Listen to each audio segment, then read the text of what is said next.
Friends, welcome to MS Learning. আজি আমি আৰম্ভ কৰিম ক্লাছ 10 গণিত সাবজেক্টৰ অনুশীলনী 14.2 চেপ্টাৰ নম্বৰ কিমান আছিল 14 এই পৰিসংখ্যা চেপ্টাৰটোৰ 14.2 ইয়াৰ আগৰ যিবিলাক আছিল 14.1 আৰু উদাহৰণ এইবিলাক মই আগৰ ভিডিঅত আপলোড কৰি দিছো লাগিলে তোমালোকে চাই লবা অতি সহজ পদ্ধতিত কৰা আছে একবাৰ দেখিলে তুমি মানে অটোমেটিক মানে অলপ সহজতে বুজি পাবা মানে এনেকুৱা সহজ পদ্ধতিত মই কৰিছো ঠিক আছে এতিয়া সোৱা আজি আমি আৰম্ভ কৰিম 14.2 ইয়াৰ এক নম্বৰটো সোৱা এটুত কেৱল মাধ্য ওলাব দিছে আৰু বহুলক ওলাব দিছে কিন্তু আমি মাধ্য আগত যেটো এক্সাৰসাইজ আছিল তাত আমি শিকিছো গতিকে ইয়াত মাধ্য বনোৱাৰ দৰকাৰ নাই এটো সহজ একদম তা হেবিলাক ভিডিও চাবা মাধ্য বনোৱাটো তুমি টোটালি শিকিব পাৰিবা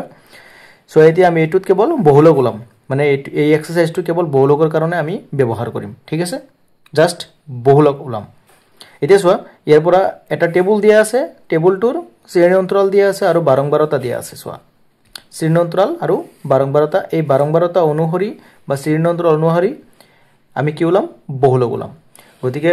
সোৱা আৰু ইয়াত কোনো টেবুলৰ দৰকাৰ নহয়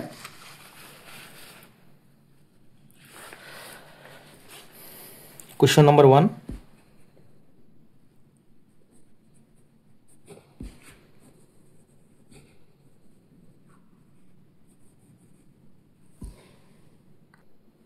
সোৱা অনুশীলনী কি আছিল 14.2 ইয়াৰ কোৱেশ্চন নম্বৰ 1 টেবুলটো পৰা অনুসৰি আমি কি লিখিব লাগিব যে টেবুলটোত চাবা যেটো বহুলক এই বাৰংবাৰতা আছে বাৰংবাৰতা চাবা সৰ্বোচ্চ বাৰংবাৰতা কোনটো আছে এটোৰ ভিতৰত সৰ্বোচ্চ হল 23 গতিকে এটো আমি লিখিলম আগতে যে যেহেতু সৰ্বোচ্চ বাৰংবাৰতা 23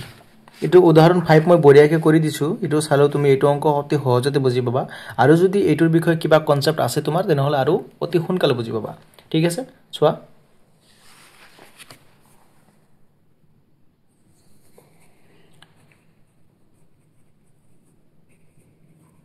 যেহেতু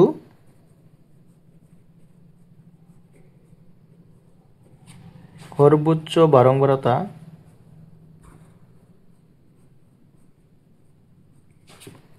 ইকুয়াল টু কিমান 23 মানে এটো যেটো ডাঙৰ এটো হ'ব তাৰ পিছত চোৱা এতেকে আমাৰ এটো হল কি বাৰংবাৰতা আৰু এতিয়া আমাৰ কি লাগে বহুলক শ্ৰেণী লাগে তে বহুলক শ্ৰেণী হ'বলৈ হলে এই যেটো সৰ্বোচ্চ বাৰংবাৰতা ইয়াৰ ওপৰত যেটো ধৰিলোৱা শ্ৰেণী অন্তৰাল আছে বা এটো লগৰ বা এটো সাপেক্ষে যেটো শ্ৰেণী অন্তৰাল আছে হেতু হ'ব কি আমাৰ বহুলক শ্ৰেণী এতেকে বহুলক শ্ৰেণী ইকুয়াল টু কি হ'ব 35 ৰ পৰা 45 ঠিক আছে এতেকে ইয়াৰ পৰা আমাৰ কি ওলাব লাগিব l বহুলক শ্ৰেণীৰ নিম্ন সীমা ইয়াৰ ভিতৰত হৰু কোনটো 35 এটো হ'ব আমাৰ বহুলক শ্ৰেণীৰ নিম্ন সীমা ফৰ্মুলা বিলাক তোমালোকে আগৰ পৰা জানি লবা ফৰ্মুলা নাজানিলে কিন্তু তুমি অংক বিলাক বুজাত অলপ টান হ'ব আৰু অংকৰ পৰা লাহে লাহে তোমাৰ মনটো উঠি যাব গতিকে তুমি ফৰ্মুলা কেটা ইমিডিয়েট মনত ৰাখিবা যাতে অংক কৰাৰ সময়ত তোমাৰ ফৰ্মুলা কেটা মনত থাকে আৰু অংক কৰাৰ সময়ত ফৰ্মুলা কেটা ইউজ কৰিলে যাতে তুমি বুজি পোৱা যে এটো ফৰ্মুলা ইয়াত ইউজ কৰিছে ঠিক আছে তেনেহলে তুমি অতি সোনকালে বুজি পাবা এটো হল ইজি এটা মেথড সবা এটো ফৰ্মুলাত আমাৰ l দিয়া হল আৰু কি আছিল f1 h লাগিব আৰু আছিল কি f1 f0 f2 এইকেটা হলে হৈ যাব এতিয়া হল h মানে কি h হল এই দুটাৰ মাজত দূৰত্ব 35 পৰা 45 তেনেহলে কিমান হ'ব 35 40 আৰু 45 10 f1 হল আমাৰ আছিল কি বহুলক শ্ৰেণীৰ বাৰংবাৰতা তে বহুলক শ্ৰেণীৰ বাৰংবাৰতা কি আছিল এটো আছিল গতিকে 23 আৰু f0 কি আছিল f0 আছিল বহুলক শ্ৰেণীৰ পূৰ্বৱৰ্তী বাৰংবাৰতা f0 বহুলক শ্ৰেণীৰ পূৰ্বৱৰ্তী বাৰংবাৰতা সোৱা এটো হল বহুলক শ্ৰেণী আৰু ইয়াৰ পূৰ্বৱৰ্তী বাৰংবাৰতা কি আগৰ বাৰংবাৰতা কি 21 গতিকে এটো হ'ব 21 ইয়াৰ পৰৱৰ্তী f2 হল পৰৱৰ্তী বাৰংবাৰতা এটো হল 14 মানে এটো হল f1 এটো f2 আৰু এটো হল f0 তোমালোকে চালে যদি এনেকৈ লিখিব পাৰা এনেকৈ লিখিলেও হ'ব গতিকে তুমি কেৱল বুজিহে পাব লাগে কিতাপত লিখাৰ দৰকাৰ নাই কিতাপত লিখিলে অলপ মানে বেয়া দেখি ঠিক আছে চোৱা একেটা আমাৰ ওলোৱা হৈছে এতিয়া আমি কি ওলাম যেটো বহুলক আমি কেনেকৈ ওলাম এটো আমি এতিয়া লিখি দিম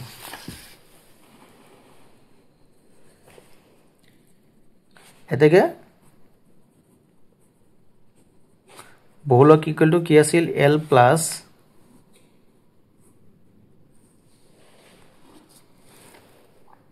f1 minus f0 twice f1 minus f0 minus f2 into h এতিয়া সো ভ্যালু খিনি বহাই দিম আমি l ৰ ভ্যালু কিমান আছিল 35 plus f1 হল 23 minus f0 21 2 into 23 minus 21 minus 14 into h ৰ মান হল 10 35 plus উপৰটো মাইনাস কৰি দিয়া কিমান 23 পৰা 21 মাইনাস কৰিলে 2 হ'ব 2 into 23 46 minus 145 3 35 into 10 35 plus উপৰটো যদি হিসাব কৰা হয় কিমান হ'ব 20 তলত হিসাব কৰিলে 6 ৰ পৰা 5 গলে 1 4 ৰ পৰা 3 গলে 1 গতিকে এটো এনেকুৱা হৈ গেল এটো আমি কি কৰিম এতিয়া এলসিয়াম লৈ কৰিব পাৰিম নহলে এটোৰে ইয়াক হৰণ কৰি ইয়াৰ লগত প্লাস কৰিব পাৰিম গতিকে তোমাৰ যদি এলসিয়াম লোৱা অসুবিধা হয় তনেহলে এটোকে এটো হৰণ কৰিবা কৰাৰ পিছত যেটো ভ্যালু ওলাব তাৰ লগত 35 প্লাস কৰি দিবা সোয়া একদম ইজি মই ইয়াতে কৰি দি আছো 35 প্লাস এতিয়া আমি 20 ৰ ভিতৰত হৰণ কৰি দিম চাবা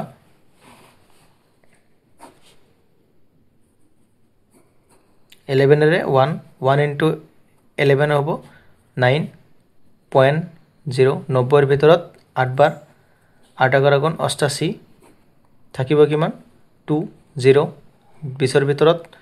1 গতিকে আমি কি লিখিম 1.81 এখানে লিখি দিম এতিয়া সো প্লাস কৰি দিম আমি এতিয়া এটো প্লাস কৰিলে কিমান হ'ব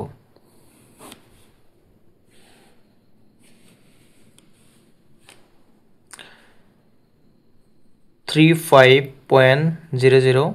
1.81 18.63 36.81 এইখিনি হল এটো এতেকে বহুলক ইকুয়াল টু 35.81 বছৰ ঠিক আছে মধ্যমা নিজে উলাই লবা পাৰিবা মধ্যমাৰ ফৰ্মুলা যেহেতু মই আগৰ ভিডিওত আপলোড কৰি দিছো একদম সহজ পদ্ধতি তোমালোকে কৰি লবা ঠিক আছে